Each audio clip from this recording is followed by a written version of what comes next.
오늘은 우리가 누가복음 17번째 시간으로 하나님의 나라의 복음이라는 제목으로 같이 말씀을 나누도록 하겠습니다. 지금 예수께서 사역하시던 곳은 오늘 본문 위에 31절에 보면 갈릴리에 있는 가버나움이다 그랬습니다.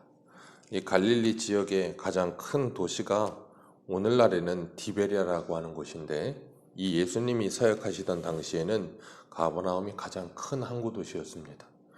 당연히 가장 큰 항구 도시이기 때문에 사람도 많았고 회당도 컸습니다. 이곳에서 예수님께서 하나님 나라의 복음을 전하셨고, 그 하나님의 나라의 복음이라고 하는 것은 하나님의 말씀이 통치가 일어나는 곳, 그래서 그곳에는 하나님의 평강과 안식과 그리고 기쁨이 넘치는 곳, 그것을 예수님께서 전하셨어요. 예수님께서는 예수 그리스도 안에 있는 것이 하나님의 나라라고 하는 것을 분명하게 가르치시기 위해서 이 복음을 전하신 겁니다. 우리가 하나님의 나라의 통치와 다스림을 받게 된다 할 때 그것은 예수 그리스도 안에 있다는 증거예요. 그렇기 때문에 예수님께서는 누가복음 17장에 말씀하시기를 하나님의 나라는 너희 안에 있느니라 그렇게 말씀하세요. 그렇기 때문에 우리 한 사람 한 사람이 교회요, 우리 한 사람 한 사람이 하나님의 나라로 하나님 앞에 서는 겁니다. 예수님께서 회당에서 귀신들을 쫓아내시고 그리고 그 사람들을 자유하게 하십니다. 누가복음 4장 18절에 보면 우리 4장 18절을 한번 읽겠습니다. 누가복음 4장 18절 같이 읽습니다. 시작. 주의 성령이 내게 임하셨으니 가난한 자에게 복음을 전하게 하시려고 내게 기름을 부으시고 나를 보내사 포로된 자에게 자유를, 눈먼 자에게 다시 보게 함을 전파하며 눌린 자에게 자유롭게 하고 주의 은혜를 전파하게 하려 하심이라 하였더라. 그리고 21절에 이 글이 너희의 귀에 오늘 응하였느니라.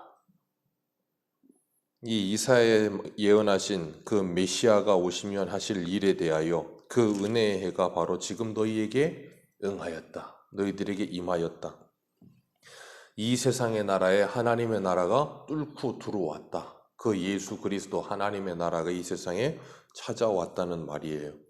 그 예수님의 사역을 통해서 예수님께서 이것이 무엇인지를 실제적으로 보여주시는 거예요. 예수님의 오심이 은혜가 왔음을 알게 하시고 귀신 들린 사람들을 고치심을 통하여서 그들에게 그 은혜의 해가 임하였다는 것이 무엇인지 실제적으로 경험하게 하시는 거예요. 그렇기 때문에 하나님의 말씀을 경험하고 그 말씀을 본 자들이 그 말씀이 이루어졌다는 것을 보면서 어떻게 되는가 하면 37절에 예수의 소문이 근처의 사방에 퍼졌다 그랬어요. 그런데 근처의 사방에 막 퍼지기는 했는데 중요한 건 뭔가 하면 그들이 그 은혜가 임하였다는 것이 무엇인지 그리고 메시아가 도래했다는 것이 무엇인지 알아서 그 소문이 퍼졌다는 말은 아니에요. 그들이 아직 그것에 대해서 제대로 알지 못했고 그들은 뭐 했는가 하면 야, 신기한 사람이 나타났다. 선지자 한 사람이 나타났다. 대단한 능력을 가진 사람이 나타났다는 그런 소문이 퍼지기 시작한 거예요. 그리고 예수님께서 38절에 보면 회당에서 일어나 시몬의 집에 들어가 장모의 중한 열병을 앓고 있는데 그것을 사람들이 구하자 예수님께서 그것을 고쳐주셨다. 그렇게 말씀하고 있어요. 지금 이 날이 무슨 날인가 하면 안식일입니다. 예수님께서 안식일에 회당 안에서 귀신을 쫓으셨어요. 예수님께서 안식일에 베드로의 장모의 열병을 고치셨어요. 자, 이건 유대인들이 볼 때 뭘 어긴 거예요? 안식일을 어긴 거예요. 유대인들은 안식일에 일하면 안 되거든요. 그래서 안식일에 병자를 고치는 것도 죄입니다. 그런데 예수님은 안식일에 회당 안에서 버젓이 귀신 들린 사람을 쫓아내셨어요. 그리고 예수님은 베드로의 장모의 열병도 꾸짖어 쫓아내셨습니다. 그리고 예수님의 소문이 사방에 퍼졌고 그리고 사람들이 40절에 보면 40절 같이 읽습니다. 시작.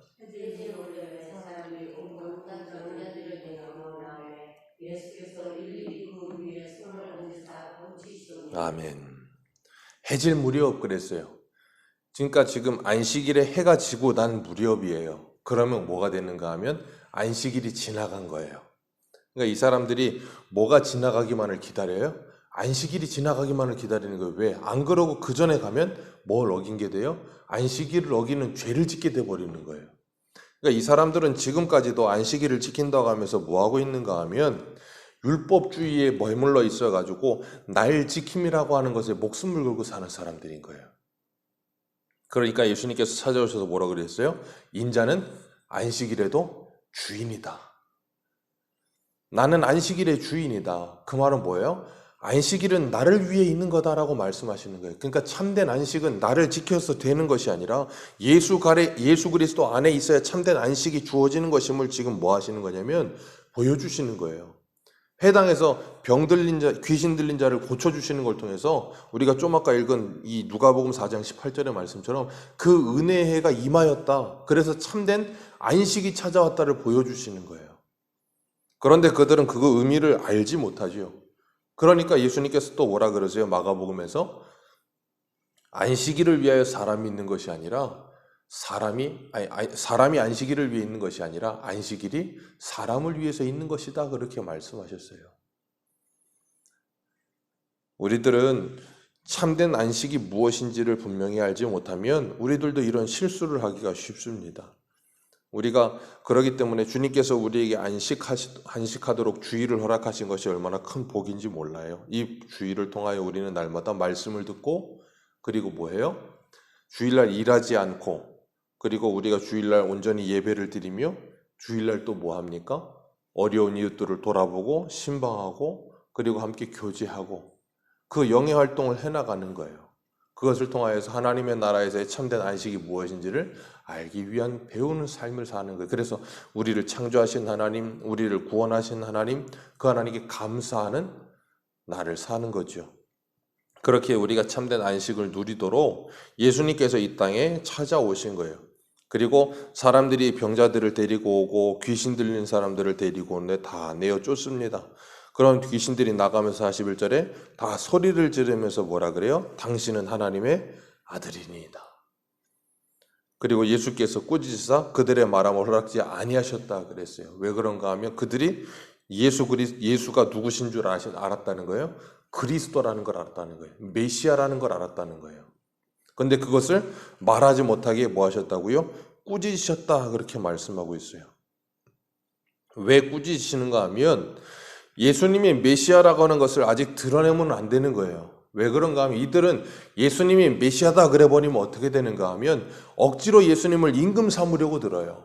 요한복음 6장에서도 예수님께서 오병이어의 표적을 보여주실 때 그들이 떡 먹고 물고기 먹고 예수님 뭐 했어요? 억지로 임금 삼으려고 하니까 예수님이 다 돌려보내고 제자들을 베테어 갈릴리 건너편으로 보내버리시고 예수님은 산으로 기도하러 올라가시잖아요.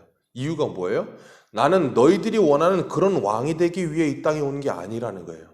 나는 너희들이 원하는 메시아가 되기 위해 이 땅에 온 게 아니라는 거예요. 그래서 예수님이 변화산에서 베드로, 요한, 야고보를 데리고 올라가셔서 모세와 엘리야와 이야기를 하실 때 뭔 얘기하셨는가 하면 예수님의 별세에 대해서 이야기하셨다 그랬어요. 예수님 입자가에서 어떻게 죽으실 것인가를 이야기하시고 내려오시면서 뭐라 그랬는가 하면 너희들은 아무에게도 이 말을 말하지 말아라라고 말씀하세요. 예수님은 계속해서 그런 것들을 알리지 않도록 막으십니다. 그리고서 예수님은 뭐 하시는가 하면 표적을 보여주시는 거예요. 계속해서. 그러면서 뭐 하시는가 하면 구약에서 말하고 있는 그 메시아가 진짜 너희들에게 실제적으로 나타났고 그 메시아가 오시면 구약에서 말하고 있는 그런 일들이 이루어져서 너희들에게 참된 평안과 영원한 안식을 준다는 것을 알려주기 위해서. 왜냐하면 지금 예수님이 우리에게 찾아오셔서 예수가 그리스도가 되셨다는 것이 무엇인지 제대로 알지 못하는 사람들이 복음을 전하면 예수님을 전하면 어떻게 되겠어요? 잘못된 것만 계속해서 전해지는 거예요. 그래서 예수님께서 제자들에게 뭐 하시는가 하면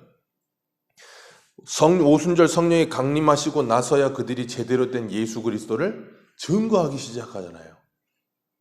그렇기 때문에 그때까지 예수님이 뭐 하시는 그들을 막으시는 거예요.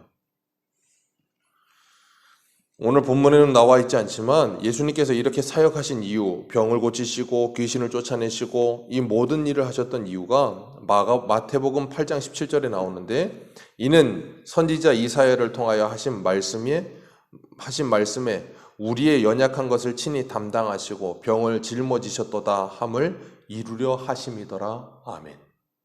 예수님이 병자들을 고치시고 귀신을 쫓아내신 목적, 그냥 오셔서 예수님은 병자 고치고 귀신 쫓아내는 게 예수님의 주된 목적이 아니에요. 하나님의 말씀, 이사야에 말하고 계시는 하나님의 말씀을 이루시기 위하여 그 일을 하신 거예요. 그러니까 가버나움에는 지금 예수님이 고쳐주신 이 사람들 말고 다른 병자들은 없었을까요? 더 많았어요. 다른 곳에 가셔서 44절에도 갈릴리 여러 회당에 돌아다니면서 분명히 예수님은 병자들을 고치셨어요. 그런데 예수님 병자들을 고치신 병자보다도 안 고친 병자가 더 많아요. 예수님이 그렇게 하셨던 이유가 뭐라고요? 예수 그리스도가 누구이신지를 알리시기 위해서. 예수님이 고쳐주신 병자들은 다 고침받고 나서도 그들은 다시 또 뭐예요? 죽습니다. 죽은 자도 살리셨어요. 그러나 나사로도 죽었어요, 다시. 그렇기 때문에 거기에 목적이 있지 않다는 것에 대한 우리는 성경을 통해서 분명한 인식이 있어야 돼요. 마태복음 20장 28절에 인자가 온 것은 섬김을 받으려 함이 아니라 도리어 섬기려 하고 자기 목숨을 많은 사람의 대속물로 주려 하심이라. 아멘. 자기의 목숨을 많은 사람의 대속물로 주기 위해서 십자가의 죽으심을 통해서 그들을 구원해 내시기 위해서 이 땅에 오셨다는 거예요. 그리고 그걸 보여주시기 위해서 그들에게 잠깐의 그들이 이 병에서 풀려남, 자유함을 누리는 것이 무엇인지를 맛보게 하시는 거예요. 귀신에게서 풀려남을 통해서 그들이 눌렸던 것에서 자유하게 되는 것이 무엇인지를 맛보게 하신 거예요.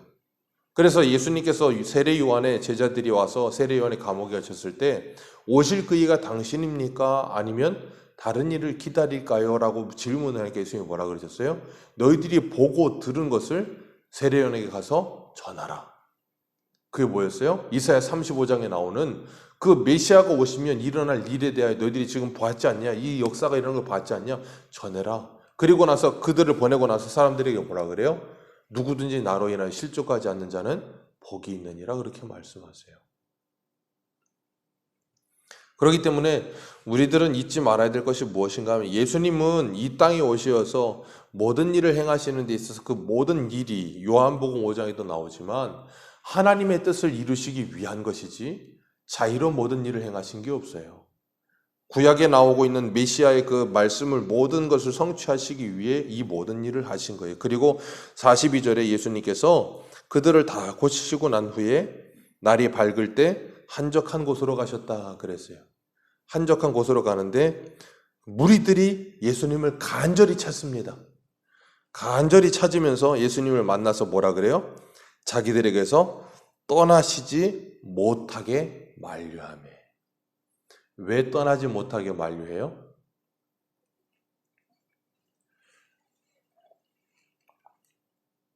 이유는 하나입니다. 예수님이 병 고쳐주시고 귀신을 쫓아주시니까. 예수님이 고향인 나사렛에서는 이런 표적을 행하지 않으셨어요? 예수님은 거기서 말씀을 전하셨습니다. 그랬더니 그들이 이 은혜로운 말을 한다면서 놀랐어요. 그런데 예수님이 말씀하시는데 그들이 그 말씀이 그들에게 기분이 나쁜 거예요. 엘리야와 엘리사 때 이야기를 하시면서 이방인은 구원받았지만 이 유대인들은 하나님의 은혜를 받지 못했다. 그러니 기분이 나쁘니까 어떻게 했어요? 예수님을 낭떠러지에서 밀어서 죽이려고 들었다고요. 이쪽에서는 예수님을 낭떠러지에서 밀어서 죽이려고 했고 가버나움에서는 예수님이 떠나지 않도록 붙잡고 싶었고 누가복음 8장에 가면 예수님께서 거라사 지역으로 가시는데 그 거라사 지역에 무덤에서 살던 군대 귀신 들린 사람이 있었어요. 예수님이 그 사람을 고쳐주시죠. 그리고 군대 귀신들에게 돼지떼에게 들어가게 허락하셨어요. 그랬더니 돼지떼가 전부 다 이 물속에 빠져서 몰사하죠.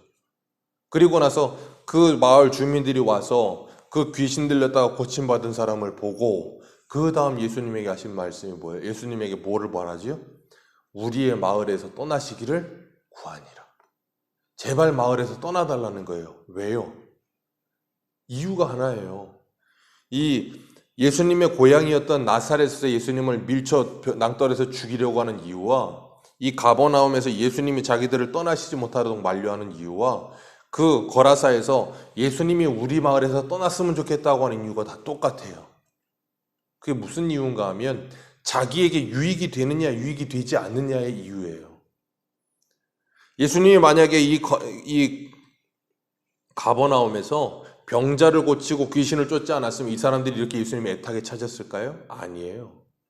예수님이 만약에 이 거라사 지역에서 그 군대 귀신을 쫓아내시는데 돼지떼에게 쫓아내지 않으시고 그 귀신만 그냥 쫓아내 버리셨다면 그 사람들이 그 귀신 쫓아진 그 사람을 보면서 예수님 제발 우리 마을을 떠나주세요라고 말할까요? 아닙니다. 그러니까 이 사람들은 전부 다 뭐 하고 있는가 하면 자기들의 유익을 위해 예수님을 쫓고 이 예수님을 죽이고 그러는 거예요. 기준이 누구예요? 나예요. 요한복음에 보면 요한복음 2장 23절에 이렇게 말씀하세요. 6월절에 예수께서 예루살렘에 계시니 많은 사람이 그의 행하시는 표적을 보고 그의 이름을 믿었으나 예수는 그의 몸을 그들에게 의탁하지 아니하셨으니 이는 친히 모든 사람을 아심이요. 예수님께서 행하시는 표적을 보고 예수님의 이름을 많은 사람들이 믿었어요. 그런데 예수님이 그들에게 몸을 의탁하지 않으셨대요. 이유는 하나입니다. 예수님은 그들을 아셔요. 예수님은 그들을 아시기 때문에 그렇게 하신다는 거예요. 그리고 43절에 내가 다른 동네에서도 하나님 나라 복음을 전하여야 하리라. 그리고서는 떠나십니다. 그리고 여러 곳에 가셔서 전도하세요. 그리고 예수님께서 너희들에게 죄사함을 통하여 너희들에게 자유함을 주는 메시아다라는 것을 돌아다니면서 끊임없이 증거하셨습니다. 그렇기 때문에 하나님 우편에 계시는 예수님은 지금도 성령을 통해서 하나님의 택한 백성들을 통해 뭐하고 계시는가 하면 이 사명을 감당하고 계시는 거예요. 이 사명을 감당하시면서 가난한 자에게 부유함을, 포로된 자에게 자유를, 눈먼 자에게 보게 함을, 눌린 자에게 자유를 그 은혜가 지금도 뭐하게 하세요? 증거되어지게 하고 계세요. 그래서 이 복음이 들려지는 자들은 뭐 한다고요? 고침을 받아 하나님께서 우리에게 허락하신 그 참된 안식에 들어가는 사람들이 되는 거예요. 그리고 나면 그제야 우리가 뭐 하는가 하면 진실로 예수 그리스도를 붙들고 이 42절에 있는 것처럼 나에게서 떠나시지 못하기를, 나에게 떠나시지 않기를 만류하는 삶을 진정으로 살게 되는 거예요. 그때에는 나에게 유익이 되든지 나에게 유익이 되지 않든지 그것과 상관없이 그분이 나에게 가장 가치 있는 분으로 믿어지는 거예요. 그것이 바로 그리스도인입니다. 그렇기 때문에 오늘도 우리는 이 복음이 우리에게 기쁜 소식이 되어서 하나님의 나라의 말씀을 그리고 말씀의 가치를 알기에 그 말씀의 통치를 받으며 하나님의 나라를 살아가는 거예요.